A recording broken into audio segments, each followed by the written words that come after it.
So hello दोस्तों, कैसे हैं आप सब। आई होप आप सब बढ़िया होंगे। दोस्तों आज हम लोग देखेंगे एसएससी एमटीएस एग्जाम 2023, जो कि दोस्तों आज आपका 18 मई है दोस्तों। और 18 मई का आपका एसएससी एमटीएस का सेकंड पेपर आपका हो चुका है दोस्तों। और दोस्तों हम लोग इस वीडियो में देखेंगे दोस्तों 18 मई के सेकंड शिफ्ट में दोस्तों कौन कौन से क्वेश्चन पूछे गए दोस्तों। सभी क्वेश्चन दोस्तों इसमें 100% रियल है दोस्तों, और सभी क्वेश्चन दोस्तों डिटेल्स में हम लोग देखेंगे दोस्तों। वीडियो में लास्ट तक बनेगा दोस्तों। वीडियो में किसी भी क्वेश्चन का आंसर आपको पहले से पता दोस्तों आप लोग कमेंट बॉक्स में लिख सकते हैं। तो दोस्तों बिना समय गवाए वीडियो करते हैं स्टार्ट। तो दोस्तों आज का पहला क्वेश्चन आपका पूछा गया दोस्तों, भारत की राष्ट्रीय जनसंख्या नीति 2000 के अनुसार स्थिर जनसंख्या प्राप्त करने के लिए निम्नलिखित में से कौन सा लक्ष्य वर्ष है। तो दोस्तों वर्ष 2045 का आपका लक्ष्य है दोस्तों। भारत के राष्ट्रीय जनसंख्या नीति 2000 के अनुसार 2045 एक स्थिर जनसंख्या प्राप्त करने का लक्ष्य है। राष्ट्रीय जनसंख्या नीति 2000 के अनुसार दोस्तों 15 फरवरी को जारी किया। उद्देश्य वर्ष 2010 तक कुल प्रजनन दर प्रतिस्थापन स्तर तक लाने के लिए और अस्थायी आर्थिक विकास, सामाजिक विकास और पर्यावरण संरक्षण के अनुरूप एक स्तर पर 2045 तक एक स्थिर आबादी प्राप्त करने के लिए किया जाएगा। चलिए दोस्तों आपका अगला क्वेश्चन पूछा गया दोस्तों, निम्नलिखित में से किसने हौज ए सुल्तानी नामक एक बड़े जलाशय के निर्माण के लिए सार्वभौमिक सम्मान प्राप्त किया।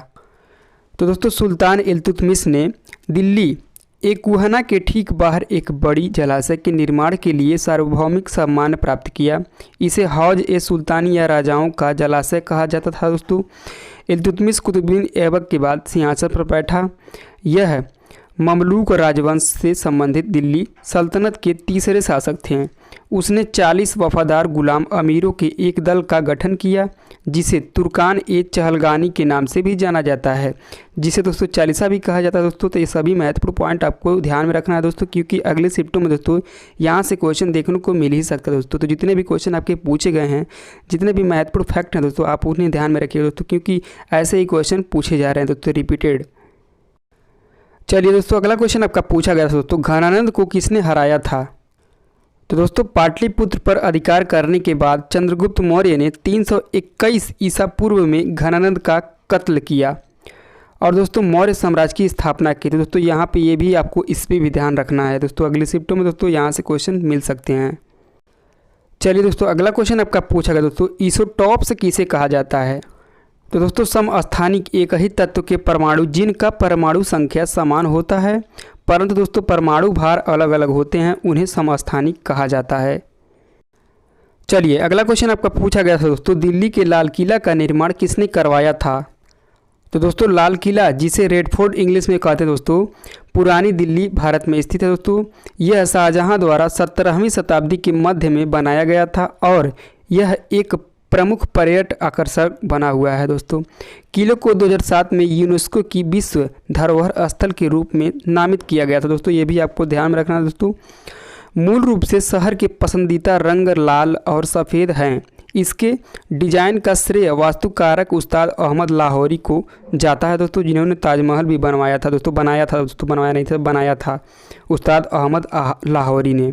तो दोस्तों ये आपको ध्यान में रखना है, क्योंकि ये काफ़ी इंपॉर्टेंट है दोस्तों। अगले शिफ्ट में दोस्तों यही क्वेश्चन देखने को मिल सकता है। चलिए अगला क्वेश्चन आपका पूछा गया था दोस्तों, सबसे छोटा महासागर कौन सा है। तो दोस्तों सबसे छोटा महासागर आपका आर्कटिक महासागर है दोस्तों। महासागर जलमंडल का एक महत्वपूर्ण हिस्सा है। वे सभी आपस में जुड़े हुए हैं दोस्तों। प्रमुख 4 महासागर हैं आपके। पहला आपका प्रशांत महासागर, दूसरा आपका अटलांटिक महासागर, तीसरा आपका हिंद महासागर, चौथा आपका आर्कटिक महासागर। दोस्तों प्रशांत महासागर सबसे बड़ा महासागर है। यह पृथ्वी के 1/3 भाग में फैला हुआ है। वहीं दोस्तों अटलांटिक महासागर विश्व का दूसरा सबसे बड़ा महासागर है। हिंद महासागर एकमात्र ऐसा महासागर है जिसका नाम दोस्तों किसी देश यानी भारत के देश पे मतलब भारत के नाम पे रखा गया है। समुद्र का आकार दोस्तों लगभग त्रिभुजाकार है। तो दोस्तों ये भी आपको ध्यान में रखना है। चलिए अगला क्वेश्चन आपका पूछा गया दोस्तों, अनुच्छेद 40 किससे संबंधित है। तो दोस्तों भारतीय संविधान का अनुच्छेद 40 ग्राम पंचायत के संगठन से संबंधित है। राज्य ग्राम पंचायतों को व्यवस्थित करने के लिए एक कदम उठाएगा दोस्तों। यह उन्हें ऐसी शक्तियों और अधिकारों से संपन्न करता है जो उन्हें स्वशासन की इकाइयों के रूप में कार्य करने में सक्षम बनाएगा।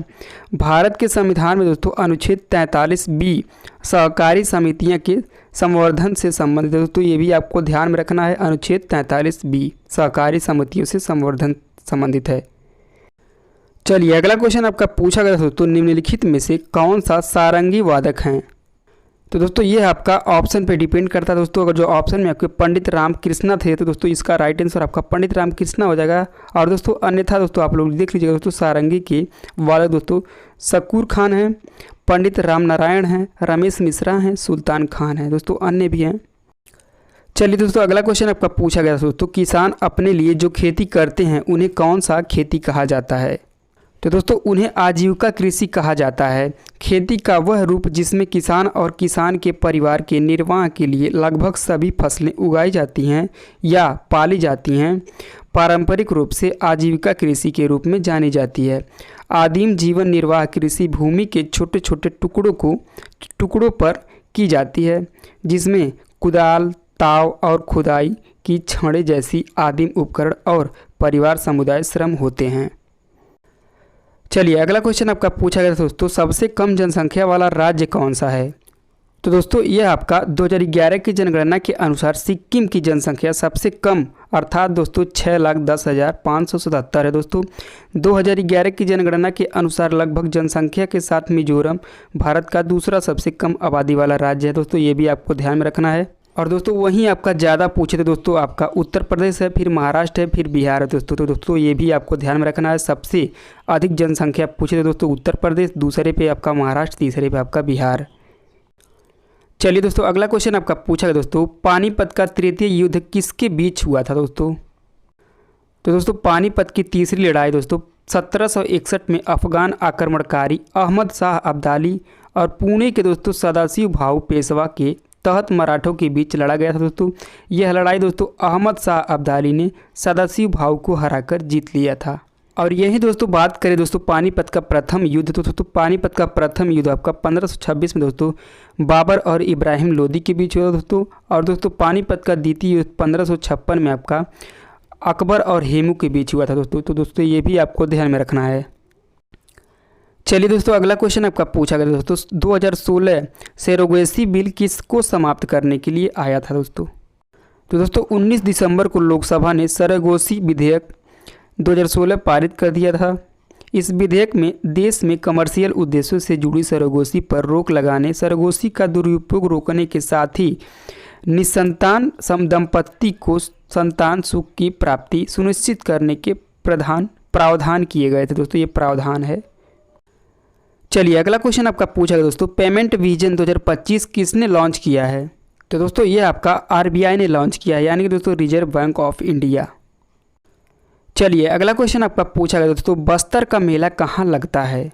तो दोस्तों बस्तर का मेला आपका छत्तीसगढ़ में लगता है दोस्तों, फागुन माह की शुक्ल पक्ष छठी से लेकर फागुन की समाप्ति तक लगता है दोस्तों। चलिए अगला क्वेश्चन आपका पूछा गया दोस्तों, धनगर नृत्य किस राज्य के द्वारा किया जाता है? तो दोस्तों ये आपका गोवा राज्य के द्वारा किया जाता है दोस्तों। धनगर नृत्य गोवा की चरवाहा समुदाय द्वारा नवरात्रि के दौरान किया जाता है। नर्तक आमतौर पर एक पगड़ी के साथ एक सफ़ेद लंबी बागी पहनते हैं। यह आमतौर पर नवरात्रि के 10वें दिन मनाया जाता है और ढोल, सिंबल जैसे संगीत वाद्ययंत्र और पावन नामक एक लंबी बांसुरी का उपयोग किया जाता है। इस नृत्य के दौरान गाने गाए जाते हैं और भी आमतौर पर राधा और भगवान कृष्ण के बीच की प्रेम कहानियाँ के बारे में दोस्तों बताते हैं। चलिए दोस्तों अगला क्वेश्चन है, एंजेला मर्केल वर्तमान में क्या हैं? तो दोस्तों एंजेला मर्केल दोस्तों वर्तमान में जर्मनी की पूर्व चांसलर हैं। जर्मनी की राजनीतिक और भूतपूर्व शोध वैज्ञानिक हैं जो 2005 से जर्मनी की चांसलर हैं। मर्केल वर्ष 2000 से क्रिश्चियन डेमोक्रेटिक यूनियन का नेतृत्व कर रही हैं। चलिए अगला क्वेश्चन आपका दोस्तों पूछा गया दोस्तों, मानव शरीर की सबसे छोटी इकाई है? तो दोस्तों कोशिकाएं जीवन की सबसे छोटी इकाई होती हैं जो चयापचय, पर्यावरण की प्रतिक्रिया, विकास और प्रजनन की क्षमता जैसे गुरु को दिखाती हैं। इसे जीवन के निर्माण खंड भी कहा जाता है दोस्तों, ये भी आपको ध्यान में रखना है। चलिए दोस्तों अगला क्वेश्चन आपका पूछा गया दोस्तों, the race of my life किसकी आत्मकथा है? दोस्तों ये क्वेश्चन कई बार पूछा गया दोस्तों, अनगिनत बार पूछा गया दोस्तों। तो दोस्तों the race of my life भारतीय एथलीट मिल्खा सिंह की ये आत्मकथा है। चलिए दोस्तों अगला क्वेश्चन आपका पूछा गया दोस्तों, बास्केटबॉल में कितने खिलाड़ी होते हैं? दोस्तों ये पिछले शिफ्ट का क्वेश्चन आपका है। आपकी शिफ्ट में दोस्तों पूछा गया है वॉलीबॉल में कितने खिलाड़ी होते हैं। तो दोस्तों बास्केटबॉल में आपके 5 खिलाड़ी होते हैं, जो कि दोस्तों 18 मई का आपका फर्स्ट शिफ्ट का क्वेश्चन था। दोस्तों वॉलीबॉल टीम में 6 खिलाड़ी होते हैं और कई विकल्पों सहित 6 से अधिक नहीं होते हैं। खेल शुरू होने से पहले प्रत्येक टीम के 3 खिलाड़ी अपनी कोर्ट में अटैक लाइन के ठीक पीछे और शेष 3 पीछे खड़े होते हैं। तो दोस्तों ये आपके वॉलीबॉल के महत्वपूर्ण विशेषताएँ हैं। चलिए दोस्तों अगला क्वेश्चन आपका पूछा गया दोस्तों, पंजाब में भगवान को निरर्थक किसने कहा है। दोस्तों अगर जो आपके ऑप्शन में बाबा दयाल दास दिया रहेगा तो यही सही हो जाएगा। दोस्तों अगर जो नहीं दिया है तो दोस्तों आप लोग कमेंट करके बताइएगा दोस्तों। तो दोस्तों बच्चों द्वारा हमें इतने क्वेश्चन मिले जो कि दोस्तों 100% ये रियल क्वेश्चन पेपर है। तो दोस्तों अगर जो हमारा वीडियो आपको थोड़ा सा भी पसंद आया हो तो दोस्तों प्लीज़ वीडियो को लाइक कर दीजिएगा। दोस्तों चैनल पर पहली बार बैठ के सब्सक्राइब करना ना भूलेगा दोस्तों, क्योंकि दोस्तों में इसी तरह के SSC MTS एग्जाम एनालिसिस आपको डेली इसी चैनल के माध्यम से मिलते रहेंगे। तो दोस्तों मिलते हैं नेक्स्ट वीडियो में। तब तक जय हिंद जय भारत।